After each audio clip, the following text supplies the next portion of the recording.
Alrighty, so we are live. Welcome everybody. Hopefully everybody is doing well, staying safe.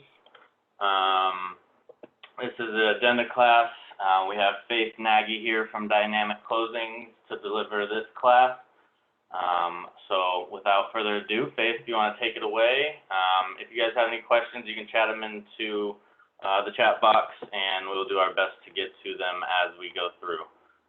So go ahead and take it away, Faith. Thank you. Hi, good morning. Thank you for joining. Again, I want to reiterate that I hope all of you all are staying safe and healthy and finding new and creative ways to, be in this business due to the, corona pandemic that we are all experiencing. So today's class is about addenda and what they are, when to use them, proper ways to write them. So again, please, if you have any questions while I'm going through this class, please don't hesitate to ask.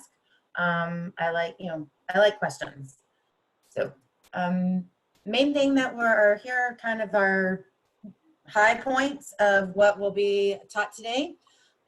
First, we're going to talk about what addenda are and when they're needed. There are also several different versions of templates that we have access to as Florida realtors, and so we're going to cover the correct versions to use. I'm also going to kind of go over some tips on verbiage and stuff when you are writing addendums, or an addendum for specific different addendums that are not already templated. And then also we're going to talk about what you need to do and best practices when a contract deadline is about to expire and the needed addendum is not executed. So first, what are addenda? Addenda is really just the plural form for addendum. An addendum is a document that adds additional terms and can disclose certain items about the property or about a loan, stuff like that, to a contract purchase agreement. The important thing to know is an addendum is done at time of contract. If you do an addendum after the contract is actually executed, the proper term for that is an amendment. We commonly use the wrong terminology, and I will even admit that I am very very guilty of doing saying the wrong word as well, and just using the simple form addendum even when a contract's already executed and effective. So any questions about that, please feel free to ask. So more to the nitty gritty. When are addendas an addenda needed, there are certain things about a property that you should make sure you're including an addendum with your offer. There are also financial circumstances that require additional addendums to be included. So the most common ones are if the property is in a condominium association, a homeowners association, an age restricted, a 55 plus, 62 plus community. If the property was built prior to 1978, you've got to include that lead-based paint disclosure. Some financial details is if it's a FHA loan or a VA loan. If the property is being sold as a short sale, there's a specific addendum that needs to be included with that. If the seller is not a U.S. citizen, you need to make sure that you're including the FIRPTA disclosure. And another addendum that is included a lot with the contract that's not necessarily required but it's good to include if maybe the buyer is kind of nervous about the purchase price. They feel like maybe it's a little bit higher, the seller wants a little bit more than what the property is really worth. Include a appraisal contingency. That's a good one to include with the offer. Another Okay, one that cool. gets Have you had a chance to call that one lead that I sent you, Rashad Brown? Yeah, and I sent you a message after saying, "Can you please call this one?" Because it's like Hey, 430,000. Damon, I don't think you're talking to the right person. This class isn't about leads. This class I'm is muted. about- Sorry. That's okay. Glad you've got new leads. Congratulations. Anyways, an addendum that gets missed a lot is if you, as the agent, happen to be related, a brother or sister, or if you're actually selling your own property, you should actually disclose this to all parties by including a licensee property interest addendum. Commonly needed amendments, these are done, after the contract is already executed and effective. So these change the terms that have already been agreed to. All right. Our credit amendments, repair amendments, purchase price, and extension to a contract deadline date. And we will talk about these in more detail in a few minutes. So the next thing we're going to talk about is making sure you are using the correct version. Guys, this is extremely important. There are two different versions of contracts that are commonly used here. One is the contract for residential sale and purchase, more commonly known as the CRISP contract.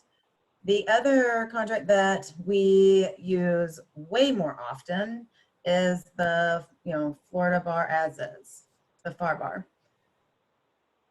So the details about all of the exact differences is definitely for a different class and more for an attorney to teach. I'm not really actually an attorney, but just know that that there are differences, and the CRISP contract is definitely not the same as the as-is contract, and so the addendums and disclosures that we have templated for us do not coincide with both contracts. So if you're using the FAR bar as is contract, you need to make sure that the addendum template that you are using is specifically templated for the as is contract and vice versa.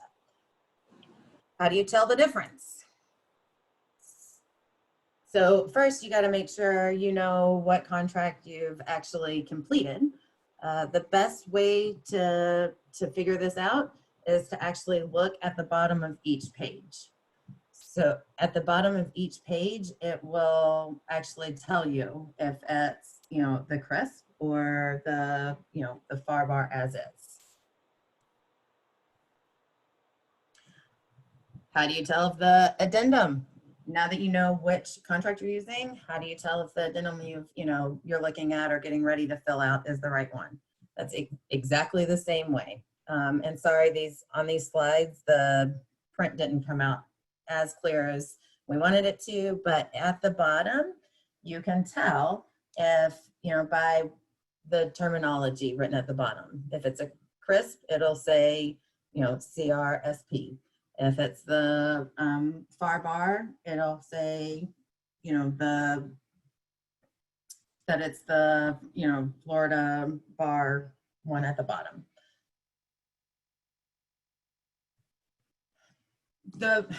The main reason that this is really important is because these pre-templated addendums or addenda can specify specific terms and paragraphs and lines in the different contracts.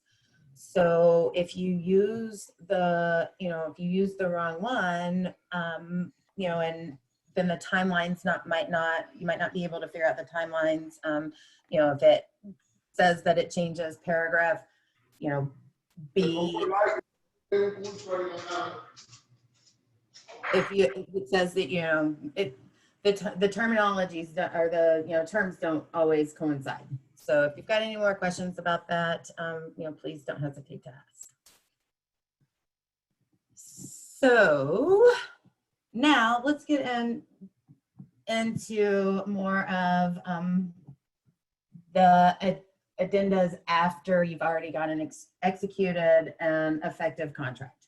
An important thing before we even get into the actual verbiage, what you want to, something that is very, very important is once you have an executed effective contract and you want to change some terminology or some kind of, or not terminology, but a term, you don't want to go back and make changes to the actual contract.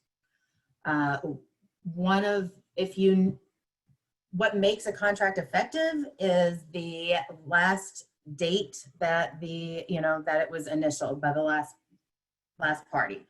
So if you go back and change something and you put a new initial on that actual contract, then that could cause reason for dispute as to what your actual effective date is, making your timelines and all of your contract dates changed. So if in the event while you're doing during your inspection period, or if the lender says we need to add a middle initial to the buyer's name and you need to change the buyer's name, you want to make sure that you're doing an amendment to the contract and not actually changing the contract itself. So you do the inspection and all parties agree to do a credit. Again, you don't want to add this to page 11, so you're using the as-is contract, which is the one that's most commonly used. You don't want to go back and add that to page 11. You want to do a miscellaneous addendum and put in, the actual credit. The terms that you really want to use is that you want to put that the credit is, going towards closing costs and prepaids. You want to say like seller and buyer agrees that seller will credit buyer $1,000 at closing towards closing costs and prepaids. You don't want to put in there, and this is really more important for deals that are financed than cash purchases, but it is extremely important for deals that are being financed. You do not want to put in the addendum that the credit is for a repair. This will cause issues, this could cause issues with the loan when it gets closer to closing. An underwriter could see the word repairs and they're going to want to know what those repairs were.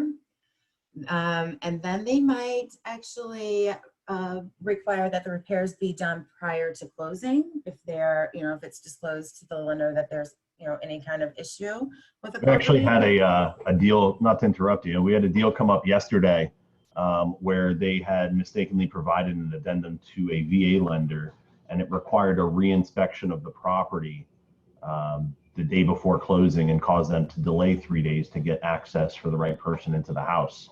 So one word can change everything. Yes, exactly. Thank you. Thank you. Yes, that's exactly my point. And there's so many times that one little word like the word repair definitely can causes issues. I could tell anecdotal story after anecdotal story on that. So I have I try to, make sure that all agents that I, work with, or that, we work with, are aware of, this with credit, specifically with credit addendums. So if anyone has any questions about that, let's see, what did credit, sorry, Jonathan typed something, credit and commissions should not be on. So yes, that is right. So typically about the broker authorization letter, most times what I do as a transaction coordinator is I will do an addendum stating about the credit, and then I will also include a broker authorization letter that's on, office letterhead to all and signed by the broker to all parties. So repairs can be extremely tricky. The best way to avoid any kind of disputes or any kind of miscommunication is to make sure that you are being as specific as possible in regards to what your buyer is requesting, and then also as a listing agent what your seller is agreeing to actually repair. One of the ways to do this is to, when you're actually looking at the inspection report, in the repair addendum, you can specify the actual page number from the report, or the item number from the inspection report. Most inspection reports do include, some kind of, number that goes along with every, problem or issue that they notate on the reports. I have also had transactions where a previous buyer, had canceled. So a previous inspection had been done, and the seller did repairs, per that inspection, and not for the one that was actually agreed upon. And, the inspectors found a little, some differences. So the seller didn't do the repairs exactly the way the buyer was expecting. So it never hurts to actually in the repair addendum state buyer and seller agree that seller will complete, the following repairs as per inspection report dated, and include the date that the inspection took place, or you could say as per inspection report performed by, and include the, inspection company's name. You also want to make sure that when you're negotiating the repairs, you are discussing, who is going to actually be completing the repairs. Is it the buyer wants a faulty light fixture, installed, and the seller feels like they're pretty handy, so they're going to just put in a new light fixture, but the buyer thinks that because it's electrical work and a professional electrician should actually complete that repair. So that also can cause issues. So you want to make sure that when you're negotiating, you're asking who will be doing the repairs, and make sure everyone's on the same page. Then also, once that's been agreed upon, make sure that you include that in the addendum. Make sure that you are stating that, if the buyer expects a license, an actual professional to do the repairs, that you include that the repairs are going to be completed by a licensed and insured professional. Guys, there are lots of professionals out there that are licensed, but they don't have insurance. So when you're helping your seller select what professional to use, make sure that they are both licensed and insured. The other thing that is important with repair addendums is you want to make sure that the seller, gives the buyer prior to closing all of the paid in full receipts and invoices. If there's any warranty for the work that was done, for the repairs that were done, make sure that you include that the seller is going to, deliver and give the buyer the warranties.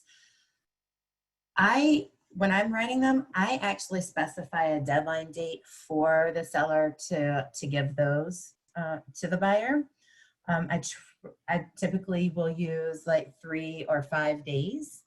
This will also give the buyer time to have the property re-inspected if they by their own professional, if they choose to. If they're kind of nervous that maybe the seller has selected a company that's not as reputable, and they want to make sure that everything was done up to real standards and repaired correctly. The other thing that's really important to know, kind of the same as when we were talking about the credit addendum and not use the word repair, a lender does not have to have a copy of a repair addendum. As soon as you give that lender a copy of the repair addendum and the underwriter reviews it, they will want evidence that all of the repairs have been completed. They will want evidence that all of the repairs were done by licensed professionals.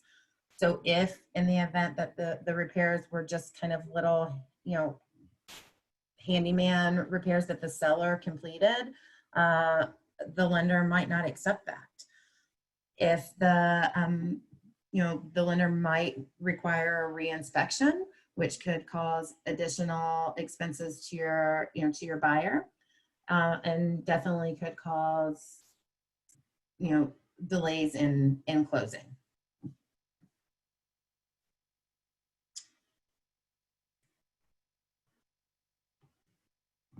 So with any and all amendments that are done, you always want to make sure that you include that all other terms and conditions remain in full force and effect.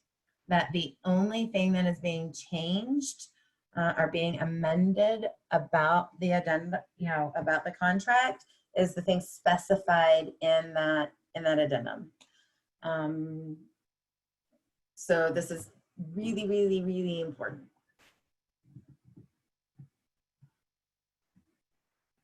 Right, so say you're in the inspection period and you have, you're the buyer's agent and you have made some, request for a credit, or you've made some requests for the repairs, and the listing agent has not gotten back to you with the seller's response. It's not returned the signed repair addendum or signed credit addendum to you.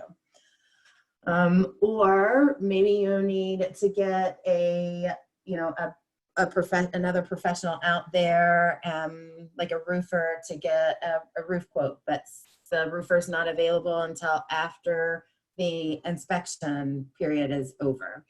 So anytime you're approaching one of the contract deadlines and things are not completely resolved, it is super important to get an extension addendum executed. Okay, an extension addendum has to be executed prior to the end of the contractual, deadline date. Okay, if in the event you do not get either the extension addendum executed and you're, it's like close to end of day of the, deadline date, or you haven't, you don't have the extension, you don't have the credit addendum, you don't have anything executed, to protect the buyer's funds, it is really best practice to actually send a release and cancellation. What? But my buyer doesn't really want to cancel. We really want, they really want to move forward. note that in the email, okay? And in the email that you send that has the release and cancellation, put it, attach the extension addendum, attach the release and cancellation, and attach the credit addendum that the buyer is asking for. Attach all of them and say, please present these to your sellers. Please get these, get one of these back to us. And put in the email that the buyer really does not want to cancel, but if they can't work something out and come to an agreement, to protect your client's money, that is the purpose of sending the release and cancellation.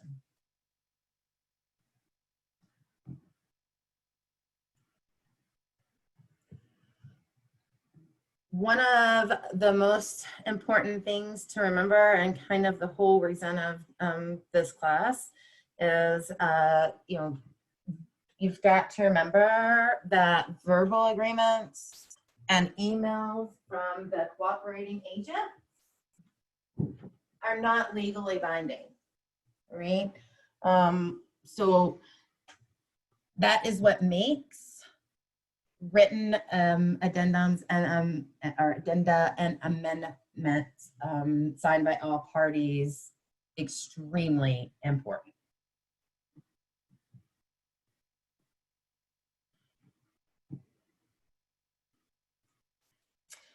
So we kind of got through that class like super fast. Does anybody have any questions? I'm gonna go ahead and unmute everybody, just so if anybody does have any questions, feel free to just go ahead and ask them or chat in if you don't have a mic. Yeah, or even if it's not questions, if anyone has any kind of anecdotal things to share about, about any of this, that, about addenda, any addendums that you've had issues with, or, situations where you've been in that, you've learned from, please feel free to share. If anybody's going through anything currently, I'm sure it would benefit the group to hear from you.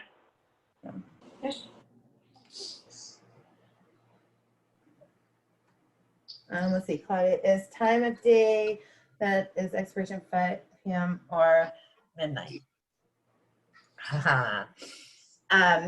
So that is a great question. In the contract, when it talks about time, it does specify that if and this is for, guys, this is for the as-is contract. This is not the crisp contract. This is in the as-is contract only. That if if a deadline falls on a weekend or a national holiday, it rolls over to the next business day, and it specifies that when it rolls over to the next business day, that it expires at 5 p.m. That's in the term.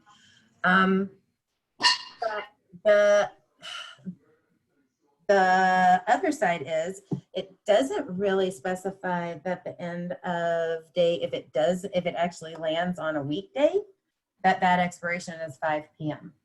So that question is very, very debatable. I mean, if the real count fell on a weekend and it was the expiration date was a rollover, then it does specifically state that it's 5 p.m.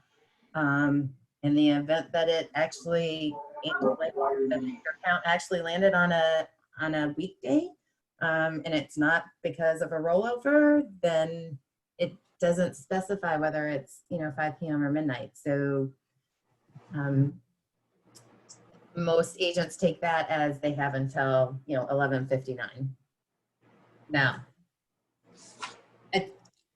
I'm not an attorney, so and I'm not a broker, so that I always feel like it's best practice to use the end of business day, the 5 p.m. You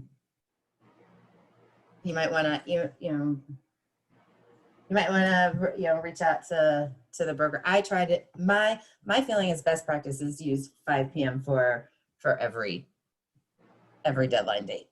I guess technically that could be disputed if it, if it went to any kind of mediation. I don't know if that answers your question, Claudia, very well.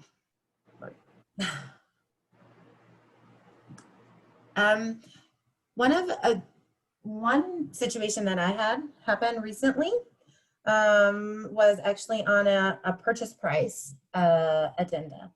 And that was a, well, hold on, we've got another question.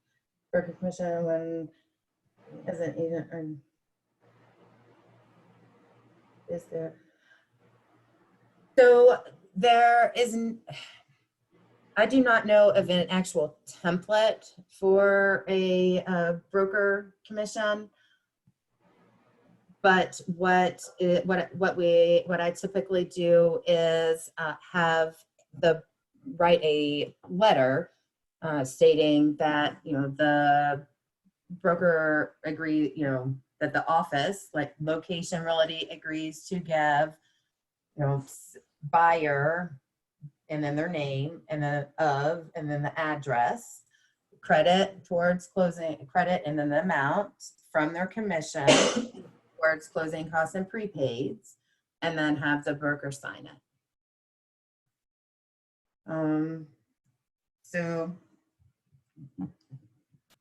Is there any other questions about when an agent is given a credit? Yeah, Stacy, the way we handle it is just with the commission letter. Yeah, so my question really was, is there, rather than me having to send an email to somebody or call somebody in support, is there like a company addenda that I could fill out and attach to my pipeline transaction that would then get recognized by the broker? I mean, if you're looking for something, you could always go and get our company letterhead. If you're just looking for something to put it on, just so it shows it's kind of more official, you could always do that. Yeah, I didn't know if there was a template. That was really my question. Yeah, no, we don't have a template. Okay. Hi, thank you. Mm-hmm. Something to think about, maybe. So, I'm going to go back to the purchase price, because this purchase price addenda story, because this really shocked me. So had a deal that the appraisal came in low. The buyer agreed, the buyer and the seller agreed to split the difference. So the seller, agreed to reduce the purchase price sum. The buyer agreed to bring additional funds to closing. Above appraised value. So we get to closing, and the buyer, changed their mind and decided they didn't want to actually pay above appraised value and refused to close. The our addendum that was written simply stated buyer and seller agree to final purchase price of and the amount. It didn't specify that the buyer was bringing additional funds. We just changed the the purchase price because we didn't specify that the buyer had agreed to bring additional funds above appraised value, and we didn't specify that the amendment, that the addendum being done, the buyer was waiving the the right to cancel due to appraised value.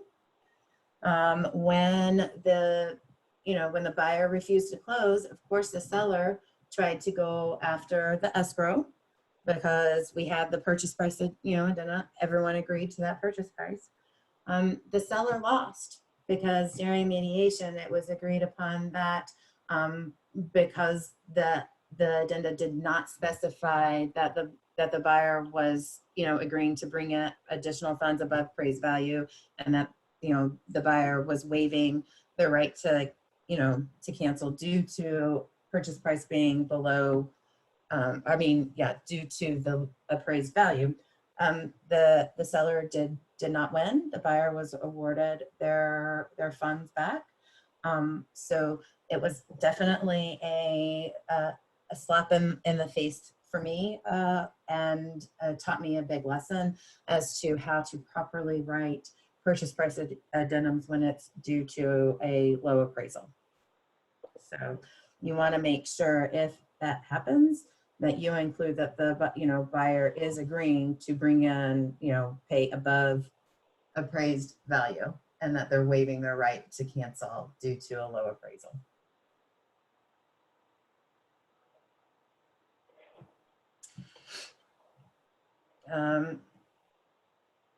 Any other questions or stories kind of like that where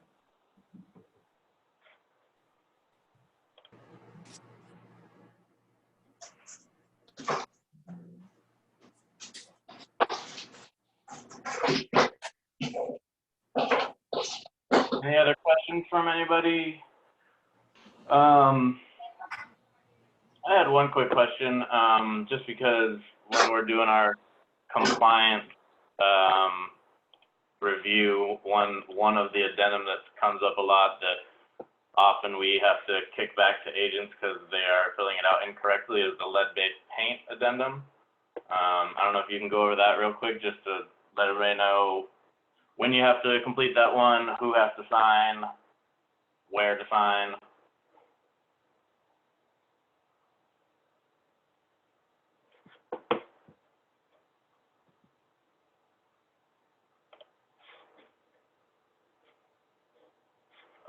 I was going to see if I could. Sorry, actually, I think I had you muted for a second. Oh, that's okay. I was actually going to go in to see if I could, since you're asking about that specific, but then let's see if I can pull that up real fast. So I can share my screen. I have it here. Oh, okay, yeah. If that, that would probably be faster than me logging into my. Give me one second.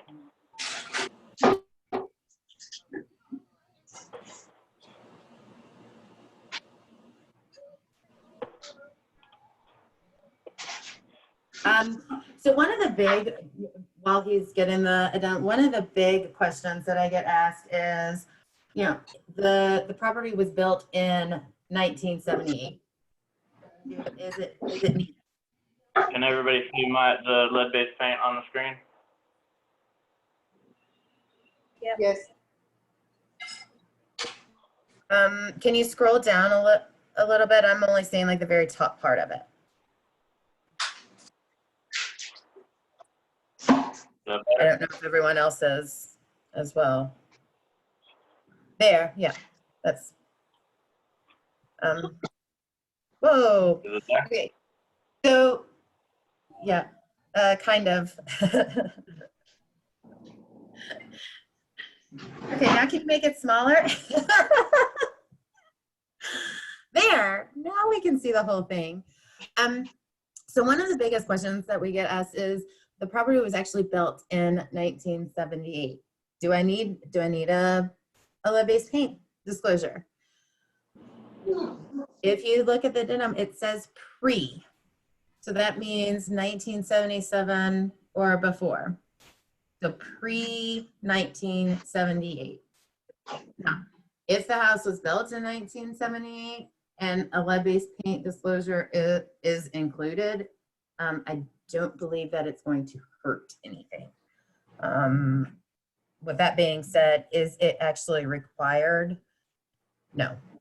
It's only required for properties that are pre-1978. When this is needed, it's important to know that you as the agent also have to sign this. It is also important that the check boxes, a checkbox is actually selected. A lot of times, the sellers and the buyers will just initial, but no options are actually selected. So does the seller have any knowledge about, the house, about the house with having lead-based paint? If the answer is no, then the seller should check the actual checkbox. If the if the seller happens to have some kind of report, like maybe when they purchased, they did a lead-based paint test, and they have some paperwork or records or something like that pertaining to it. If that is true, then they need to select that and they need to provide those reports to the buyer. If the answer is no, then they need to actually check that the answer is no, and they need to sign that. Now, when it comes to the buyer's acknowledgement, where it says the buyer has received copies of all information listed above, if the seller has selected no, they don't have any reports, then the buyer didn't receive any copies of anything. They don't really need to initial that line, because then if they initial that line, they're stating that they received copies of stuff that they never actually got. If the property is a pre-1978 house, as an agent, you should always give your buyer a copy of the Protect Your Family from Lead in Your Home pamphlet. That should be in, Tommy, is that in your all's actual templates? Is that pamphlet in your all's pipeline as something that's easy? Yeah, I believe it's in there. Okay. If not, and you ever need this, please don't hesitate to reach out to us at Dynamic Closings. We know how to get this for you. So no matter if the seller has knowledge or no knowledge, as an agent, you should always give your buyer a copy of that. So the buyer should always have line D initialed. When it comes to the E, has your buyer received an opportunity to inspect? Well, if you're using the as is contract, when it talks about, or during the inspection period, where it you put in the days that all parties have agreed upon for your buyer's inspection period, that is giving your buyer, that's the time frame that your buyer has to do any kind of lead paint inspection as well, or tests as well. In the event that you have a buyer that has waived their inspection and they say they don't feel like they need to do an inspection, then you want to make sure that that you check that the buyer has waived their opportunity, and have them initial. On the licensee acknowledgement, that is for the listing agent to initial. That is a line that gets missed all the time. All the time. That needs to be initialed every single time, no exception.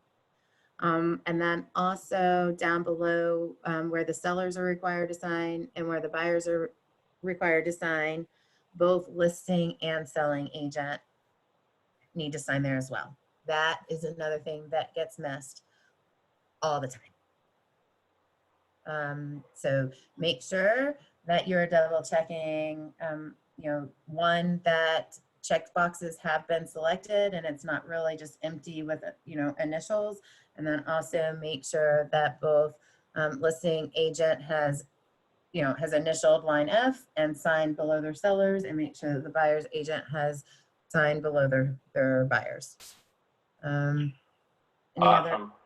other Thank you questions? so much for going through that. I think Stacy did have one more question. Stacy, I'm gonna unmute you. Oh, wait, unmute.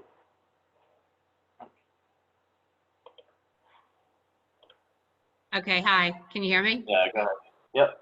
All right, so I have a possible situation that I want to just clarify. We have a contract that's written up at a certain price. When it went through to mortgage, they said that they didn't have enough money for closing costs, and buyer and seller, obviously through the agents, agreed to increase the purchase price in order to give the buyer credit towards prepaids and closing costs by raising the purchase price. Do I change page 1 of the contract, or do I do an addendum? Do an addendum. Never, ever, ever, after you have an effective and executed contract, do you go back and change items on the actual contract. You Okay. always, if you are making changes to any terms that were originally agreed upon, you always want to do an addendum. Okay. Fair enough. So you don't think that this will raise a red flag by having it as an addendum that buyer and seller agreed to raise purchase price? Yep. I've done multiple times have I been in that situation. You want Okay, cool. use a miscellaneous addendum? Yeah, the miscellaneous, the blank addendum. Okay, perfect. Thank you. You're welcome. All right, does anybody else have any more questions related to addenda or specifically for Faith and dynamic closings or anything else? All right, well, thank you so much. Go ahead, Jen, sorry. Oh, I was just gonna say, if maybe in the event that you really do kind of have a question, but you don't want to like speak or type because there's multiple people on, on this meeting, please don't hesitate to contact me privately or reach out to me directly. My direct phone number is 954-805-9585. Or you can email info@dynamicclosings.com.